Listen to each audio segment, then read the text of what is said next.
Plant kingdom. हमने taxonomy में पहले फंजाई, प्रोटिस्टा और मोनेरा का जिक्र किया था। आज हम जिक्र करेंगे प्लांट किंगडम। प्लांट किंगडम में वो सारे ऑर्गेनिज्म आते हैं जो मल्टी सेलुलर,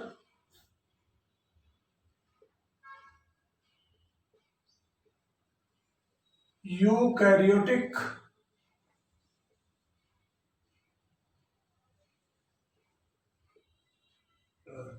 फिक्स होते, इमूवेबल हैं, इमूवेबल जो मूव नहीं कर सकते,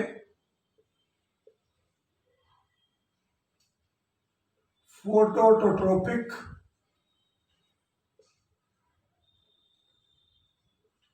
वो सभी organism cell wall of cellulose. ये 5 मेन करैक्टर प्लांट के हैं।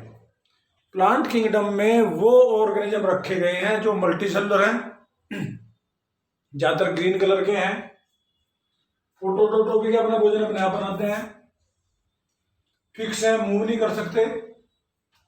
इसके अतिरिक्त ये फोटोट्रोपिक है और सेलुलोज की सेल वॉल होती है। वास्तव में प्लांट किंगडम पहले भी था। 2 किंगडम सिस्टम में अगर हम बात करें, इन 2 किंगडम सिस्टम, उसमें प्लांट में जो ग्रुप था, पहला ग्रुप था थैलोफाइटा। इस थैलोफाइटा में जो ऑर्गेनिज्म थे वो एल्गी भी इसमें आती थी, फंजाई भी इसमें आती थी, बैक्टीरिया भी इसमें आते थे, लाइकेन वगैरह भी इसमें आते थे। ये 2 किंगडम सिस्टम में था प्लांट किंगडम। 2 किंगडम सिस्टम में जो प्लांट किंगडम था उसमें ये ऑर्गेनिज्म रखे जाते थे। लेकिन आज जो 5 किंगडम है, इन केस ऑफ 5 किंगडम, अब इसको डिस्ट्रीब्यूट कर दिया इन 5 किंगडम सिस्टम बाय व्हाइटेकर। व्हाइटेकर ने जो 1969 में 5 किंगडम सिस्टम दिया, उसमें फंजाई और बैक्टीरिया को इसमें से रिमूव कर दिया। Now fungi is separate kingdom and bacteria are kept in the Monera. अब इसमें एल्गी आती है और एल्गी भी अलग अलग जगह बांट दी, केवल यूकैरियोटिक एल्गी आती है मेनली। और इसलिए ये जो मॉडर्न 5 किंगडम सिस्टम क्लासिफिकेशन है व्हाइटेकर वाला, उसमें ये रीडिस्ट्रीब्यूशन ऑफ ऑर्गेनिज्म हुआ है। क्लासिफिकेशन में रीडिस्ट्रीब्यूट किए ताकि वो जो ऑर्गेनिज्म है, वो ऑर्गेनिज्म, अब जो कंफ्यूजन वाली बात थी उसका थोड़ा सा ड्रॉबैक किया। तो ये जो 5 किंगडम सिस्टम है, इसमें अब ये डिफरेंट कर दिया प्लांट किंगडम में। अब मोनेरा में ब्लू ग्रीन एल्गी मोनेरा में रखी जाती है, आपको पता है, ब्लू ग्रीन एल्गी, बीजीए भी इसको कहते हैं, cyanobacteria, they are in Monera. Diatom dinoflagellate, इनको हम रखते हैं प्रोटिस्टा। और फंजाई एक सेपरेट किंगडम बना दिया, fungi is a separate kingdom. अब बात आती है ये डिस्ट्रीब्यूशन की। अब जो हमारा प्लांट किंगडम है वो एक अच्छा किंगडम माना जाता है, क्योंकि उसमें जो मॉडर्न क्लासिफिकेशन है प्लांट किंगडम में, अब हमने इसमें एल्गी, जो कि थैलोफाइटा का एक पार्ट है, ब्रायोफाइटा, टेरिडोफाइटा, और टेरिडोफाइटा के बाद अगला ग्रुप हम बनाते हैं स्पर्मेटोफाइटा। स्पर्मेटोफाइटा, स्पर्मेटोफाइटा में हम 2 ग्रुप रखते हैं, जिम्नोस्पर्म और एंजियोस्पर्म। इसमें हम फर्न को रखते हैं। ब्रायोफाइटा में 2 कैटेगरी रखते हैं, लीवरवर्ट और मोस। और एल्गी में 3 कैटेगरी रखते हैं,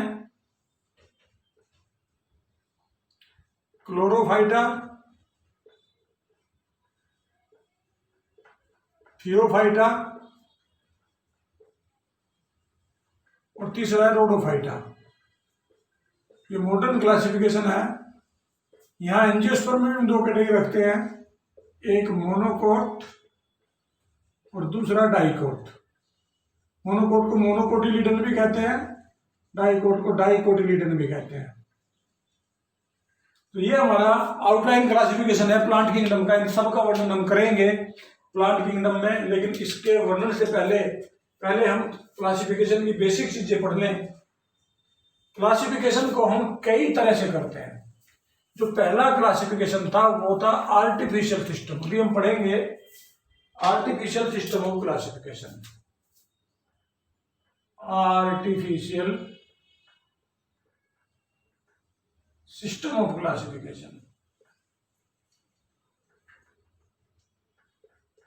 अगर क्लासिफिकेशन बिना किसी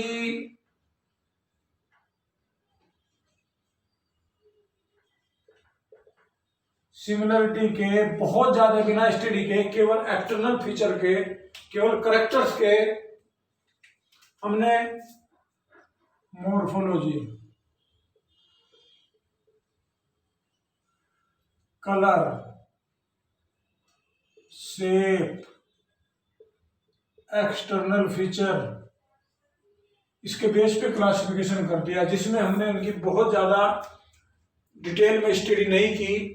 वेजिटेटिव स्ट्रक्चर के बेस पे क्लासिफिकेशन कर दिया, उनके mode of reproduction, internal structure नहीं देखी। तो इस क्लासिफिकेशन को हम कहते हैं आर्टिफिशियल सिस्टम ऑफ क्लासिफिकेशन। ये क्लासिफिकेशन लीनियस ने किया। कैरोलस लीनियस का जो क्लासिफिकेशन था, that classification is considered to be artificial system of classification. ये क्लासिफिकेशन आज नहीं माना जाता।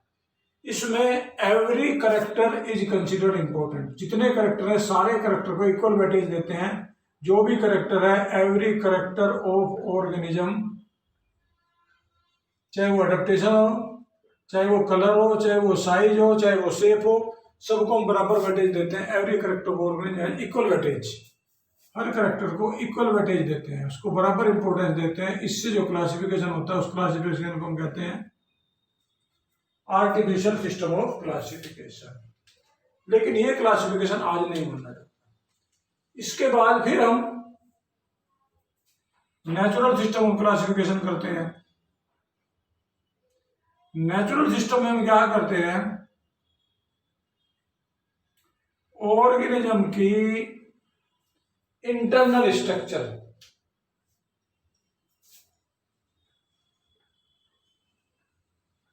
Internal structure, similarity, mode of reproduction, ये सारी चीजें देख के जो क्लासिफिकेशन किया जाता है उसको हम कहते हैं natural system of classification. Natural system में केवल हम एक्सटर्नल फीचर नहीं देखते, बल्कि इसमें हम इंटरनल फीचर भी देखते हैं ऑर्गेनिज्म की। तो वो क्लासिफिकेशन जो इंटरनल स्ट्रक्चर को भी ध्यान में रख के किया जाता है उसको हम कहते हैं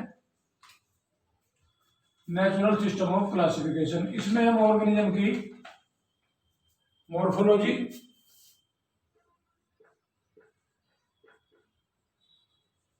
anatomy, embryology, mode of reproduction, structure, ये सारी की सारी चीजें हम कंसिडर करते हैं। तो ऐसे क्लासिफिकेशन को हम कहते हैं natural system of classification. Natural system of classification plant का दिया था बेंथम और हुकर ने, बड़ा फेमस क्लासिफिकेशन है बेंथम एंड हुकर। बेंथम और हुकर 2 साइंटिस्ट हुए बॉटनी में, इनका क्लासिफिकेशन बड़ा फेमस क्लासिफिकेशन है। यही क्लासिफिकेशन चलता है जॉर्ज बेंथम और जोसेफ डाल्टन हुकर। इन्होंने जो ये क्लासिफिकेशन दिया, ये क्लासिफिकेशन को हम कहते हैं नेचुरल सिस्टम ऑफ क्लासिफिकेशन। लेकिन केवल यही 2 क्लासिफिकेशन नहीं है। अगर हम बात करें तो क्लासिफिकेशन भी इवोल्यूशन के साथ साथ काफी डेवलप हुआ। एक होता है फाइलोजेनिक सिस्टम। फाइलोजेनेटिक होता है on the base of evolution. और आज ये क्लासिफिकेशन बड़ा प्रचलित है, phylogenetic on the base of evolutionary history. पहले कौन बना, उससे कौन बना, तो इस तरह का जो क्लासिफिकेशन उसको कहते हैं phylogenetic system of classification. It is based on evolutionary relationship. Evolutionary relationship के आधार पर जो क्लासिफिकेशन करते हैं, जो पहले बना, जैसे सबसे पहले मोनरा बने तो मोनरा को सबसे पहले रखेंगे, मोनरा से फिर प्रोटिस्टा बने, प्रोटिस्टा से फिर आगे वो बने। तो this type of classification in which, जिसमें कॉमन एंसेस्टर से डेवलप हुए, पहले इनका एंसेस्टर बने। तो कॉमन एंसेस्ट्री हमेशा मानते हैं every organism is made from A common ancestor. सबसे पहले ये ऑर्गेनिज्म बना, इससे ये बने, फिर ये ब्रांच चली। तो इस तरह का जो क्लासिफिकेशन चलता है उसको हम कहते हैं phylogenic system of classification. Phylogenic system of classification में जो ऑर्गेनिज्म है वो इवोल्यूशनरी हिस्ट्री के अनुसार क्लासिफाई किए जाते हैं। फिर हम क्लासिफिकेशन में भी हम कई टेक्निक यूज करते हैं। न्यूमेरिकल टेक्सोनोमी,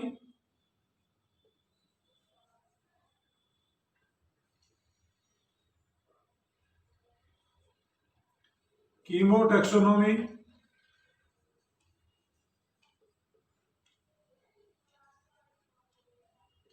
और इसके अलावा साइटोटैक्सोनॉमी। अब ये तीन तरह की टेक्सोनॉमी है, तीन तरह का क्लासिफिकेशन है। न्यूमेरिकल टेक्सोनॉमी में न्यूमेरिकल सिस्टम यूज करते हैं, हम नंबर यूज करते हैं कि कितने कंपोनेंट, ये वास्तव में एक न्यूमेरिकल टेक्सोनॉमी कंप्यूटराइज है सारा का सारा। इसमें हम काउंट करते हैं कितने करेक्टर मैच करते हैं, सेपल पेटल नंबर गिनते हैं और करेक्टर को मैचिंग करते हैं। कितनी सेपल है 3, कितनी सेपल है 4, कितनी पेटल है 5। तो ये जो इस तरह जो काउंटिंग करके जो टेक्सोनॉमी की जाती है, जो क्लासिफिकेशन किया जाता है, सिमिलरिटी किया जाती है, जिसमें इनको नंबर दिए जाते हैं और ये सारे ऑब्जर्वेशन दे के हम क्लासिफिकेशन करते हैं। That is based called numerical taxonomy. ये न्यूमेरिकल टेक्सोनॉमी भी कुछ जगह काम आती है, कुछ क्लासिफिकेशन में काम आती है। Chemo taxonomy based on chemical compound. हम केमिकल के बेस पे, जिनमें केमिकल कंपाउंड सेम है उसको एक ग्रुप में कंसीडर कर लेते हैं। तो केमिकल में मान लो प्रोटीन सिमिलर है, मान लो कोई कार्बोहाइड्रेट सिमिलर है, कोई केमिकल सिमिलर है, कोई वेस्ट प्रोडक्ट सिमिलर है। तो इसके आधार पे हम केमिकल की सिमिलरिटी के बेस पे हम एक ग्रुप में रख देते हैं। इसको कहते हैं कीमो टेक्सोनॉमी। जो ऑर्गेनिज्म में सेम केमिकल्स हैं उनको हम सेम ग्रुप में मान लेते हैं। इस तरह से जो क्लासिफिकेशन किया जाता है। Cytotaxonomy based on the cellular component, cell के कंपोनेंट के बेस पे, जैसे क्रोमोसोम के बेस पे। तो सेल में जो क्रोमोसोम पाया जाता है संख्या के बेस पे, क्रोमोसोम के स्ट्रक्चर के बेस पे, इस क्लासिफिकेशन को, इस टेक्सोनॉमी को हम कहते हैं cytotaxonomy based on the cell component. Cell के अंदर जो कंपोनेंट है, साइटोलॉजिकल जो इन्फॉर्मेशन है, क्रोमोसोमल जो इन्फॉर्मेशन है, क्रोमोसोम की स्ट्रक्चर, क्रोमोसोम की नंबर, क्रोमोसोम की शेप, क्रोमोसोम में amount of DNA, amount of protein, amount of sequence of RNA, DNA. तो इस सारे को हम जो क्लासिफाई करते हैं ये कहलाता है कीमो टेक्सोनॉमी। अब हम पहले बात करते हैं, जो सबसे पहला ग्रुप है वो है प्लांट की एल्गी। प्लांट में जो एल्गी ग्रुप है वो सबसे पहला ग्रुप है। पहले हम एल्गी के कैरेक्टर और एल्गी का वर्णन करेंगे। जो एल्गी है, जैसे कि आप जानते हैं, सारी एल्गी या तो एक्वेटिक होती है या मोएस्ट प्लेस पे पाई जाती है। जितनी भी मल्टीसेलुलर एल्गी है, जो 5 किंगडम सिस्टम की बात कर रहे हैं, 5 किंगडम सिस्टम में जितनी भी एल्गी है वो सारी की सारी मोस्टली वो या तो एक्वेटिक प्लेस पे मिलेंगी या मोएस्ट प्लेस पे मिलेंगी, पानी में भी रहती है। एक स्लोथ बियर है, उसके ऊपर भी कुछ एल्गी पाई जाती हैं। लाइकेन में सिम्बायोटिक रिलेशन में मिलती है, हमने पहले ले लिया। लाइकेन में भी एल्गी और फंजाई का मिक्सचर होता है, लाइकेन एल्गी प्लस फंजाई, नहीं तो एल्गी फ्री लिविंग ऑर्गेनिज्म है जो पानी में पाए जाते हैं। सारी एल्गी फोटोसिंथेटिक हैं, ग्रीन कलर है, दे आर ऑल फोटोसिंथेटिक। कुछ यूनिसेलुलर भी हैं, जैसे Chlamydomonas. Chlamydomonas is a algae that is unicellular. Volvox colonial है, ग्रुप में पाई जाती है। कुछ और एल्गी फिलामेंटस हैं, ज्यादातर फिलामेंटस ही हैं, जिसमें सबसे कॉमन हमारी पोन्ड की है यूलोथ्रिक्स और Spirogyra. Ulothrix and Spirogyra are common pond algae, तालाब में कॉमन मिलती हैं। यूलोथ्रिक्स और स्पाइरोगाइरा ये एग्जांपल है जो फिलामेंटस हैं, जो इस तरह धागे की तरह की एल्गी हैं, जो आपके सभी तरह के तालाबों में जनरली ये मिल जाती हैं। कुछ समुद्र में बहुत लंबी बड़ी एल्गी पाई जाती हैं, जैसे कैल्प। कैल्प एक बहुत बड़ी एल्गी है जो समुद्र में पाई जाती है, मेनली मैराइन एल्गी है, साइज में बहुत लंबी होती है, बहुत बड़ी होती है। ये जो एल्गी है, इस तरह से एल्गी वेरी करती हैं शेप में। यूनिसेलुलर भी हैं, कॉलोनियल भी हैं, फिलामेंटस भी हैं, और बहुत लंबी मैसिव हैं। इसको मैसिव बोलेंगे, बहुत लंबी चौड़ी हो जाती है, ये कई फुट कई मीटर लंबी हो जाती है। कैल्प समुद्र में कई बार जहाजों में अड़ जाती है। ये तो इसकी हुई। इसमें सभी एल्गी में जो न्यूट्रिशन है वो ऑटोट्रोपिक है।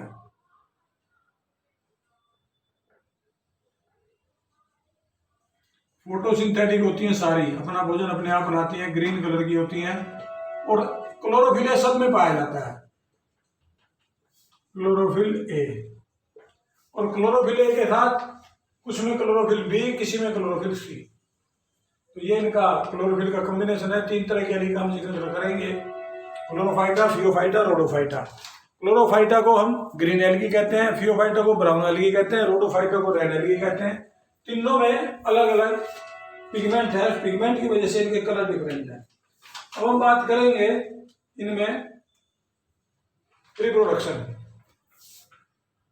एल्गी में तीनों तरह का रिप्रोडक्शन होता है। तीनों तरह का कौन सा? Vegetative.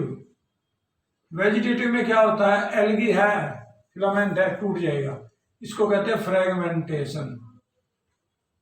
When a filament breaks and each filament will form a new algae, इसको हम कहते हैं फ्रेगमेंटेशन। तो इसमें जो वेजिटेटिव रिप्रोडक्शन है वो तो होता है फ्रेगमेंटेशन के द्वारा, हर फ्रेगमेंट से नई एल्गी बन जाती है। दूसरा एसेक्सुअल रिप्रोडक्शन। एसेक्सुअल रिप्रोडक्शन में स्पोर बनते हैं,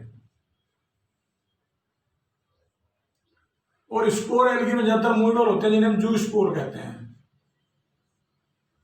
the spores are movable mainly which are called zoospore. Zoospore में फ्लैजेला होता है, इस तरह के स्पोर होते हैं, और इनमें फ्लैजेला होते हैं। ये बाइफ्लैजिलेटेड भी होते हैं, टेट्राफ्लैजिलेटेड भी हो सकते हैं, या फ्लैजेला दोनों होंगे या टेट्राफ्लैजिलेटेड होंगे। टेट्राफ्लैजिलेटेड ये स्पोर फिर आगे जर्मिनेट करके नया प्लांट बना देते हैं। सेक्सुअल रिप्रोडक्शन इसमें तीनों तरह से है। अगर हम सेक्सुअल रिप्रोडक्शन की बात करें तो सेक्सुअल रिप्रोडक्शन इसमें they can reproduce sexually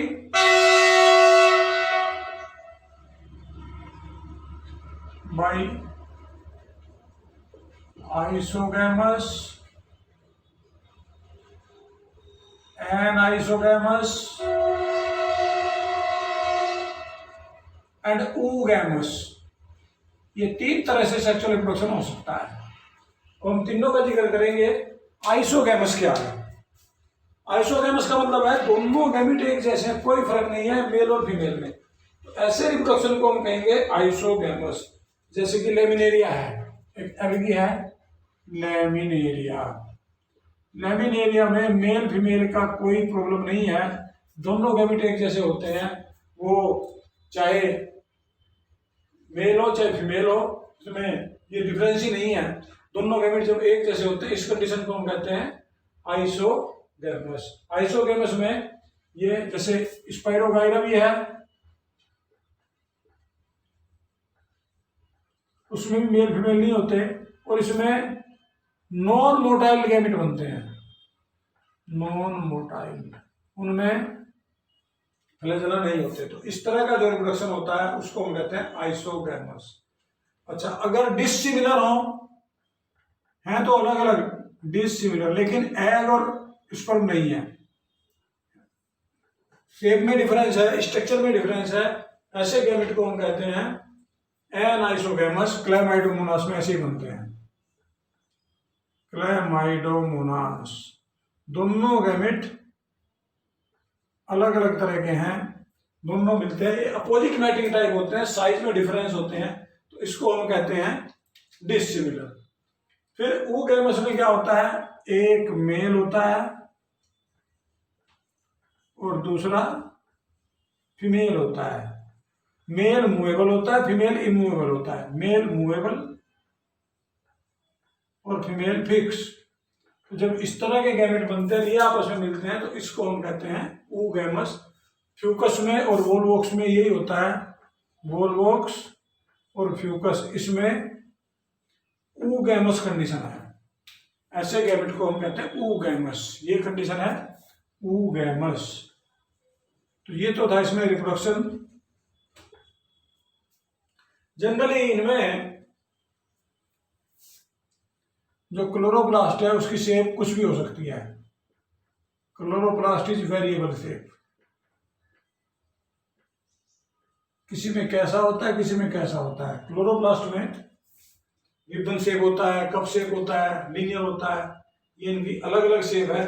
ये तो इनकी एक सिंपल रिप्रोडक्शन की बात हुई। अब हम इसके इंपॉर्टेंस की बात करें, ये किस किस काम आती हैं एल्गी। एल्गी का जो सबसे बड़ा इंपॉर्टेंस है, कॉमन इंपॉर्टेंस,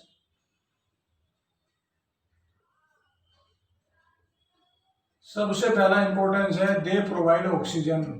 पानी में जितनी भी ऑक्सीजन निकलती है वो सारी एल्गी निकालती हैं। सबसे ज्यादा ऑक्सीजन एल्गी देती हैं। एक्वेटिक एनवायरनमेंट में दे प्योरीफाई द वाटर, वे पानी को प्योरीफाई करती हैं। They are a good source of food for aquatic animal, food chain में इनका बहुत बड़ा रोल है। एक्वेटिक इकोसिस्टम में बहुत से ऑर्गेनिज्म इनको खाते हैं और इनकी वजह से ही वो ऑर्गेनिज्म सर्वाइव करते हैं। अगर एल्गी ना हो तो वो ऑर्गेनिज्म सर्वाइव नहीं कर पाएंगे। बहुत बड़ा सोर्स है लैमिनेरिया और सारगैसम, ये एक्वेटिक एल्गी हैं जो कि बहुत बड़ा एक एक्वेटिक सोर्स में फूड का काम करती है। इसके बाद बहुत सारी एल्गी ऐसी हैं जिनसे कुछ केमिकल मिलते हैं। कुछ एल्गी ऐसी हैं जो भोजन के काम आती हैं, ये तो लैमिनेरिया और सारगैसम है, लेकिन बहुत सारी एल्गी से कुछ केमिकल मिलते हैं जिन्हें कहते हैं हाइड्रोकोलाइड्स। हाइड्रोकोलाइड्स एक ऐसे केमिकल्स हैं जो बहुत सारी एल्गी से निकलते हैं। एल्गीन,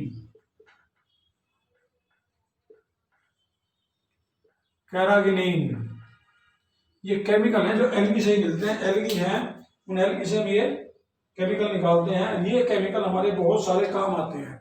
कुछ केमिकल आइसक्रीम बनाने में, केमिकल बनाने में, बहुत सारे कंपाउंड बनाने में, इसके अलावा टॉनिक वगैरह बनाने में ये इनके यूज है। ये इसमें काम आते हैं डिफरेंट तरह के जो हमारे लिए इम्पोर्टेंट है।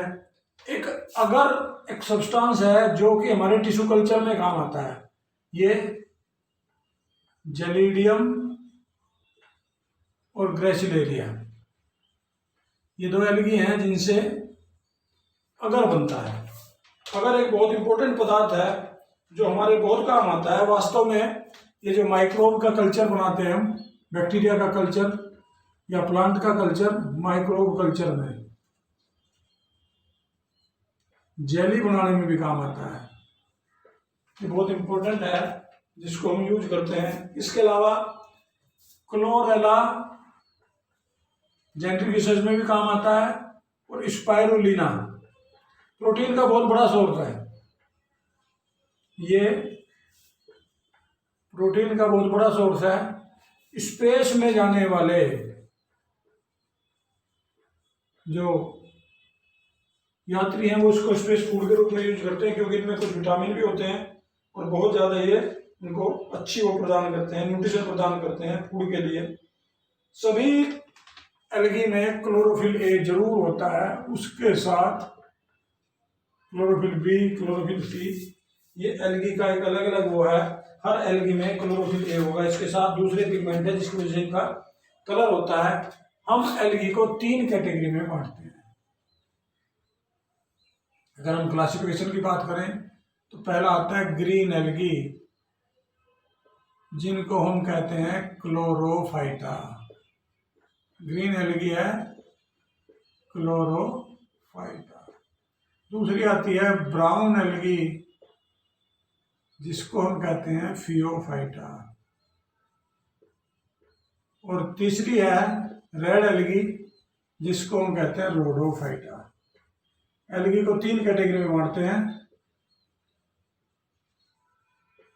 हम इसको क्लास में अगर बात करें तो क्लोरोफाइसी, फियोफाइसी, रोडोफाइसी एल्गी के 3 ग्रुप हैं। तीनों ग्रुप के अलग अलग करैक्टर है, तीनों ग्रुप का अलग अलग वर्णन है। हम इसका वर्णन अगले लेक्चर में करेंगे। अभी हमारा यही स्टार्टिंग पॉइंट है।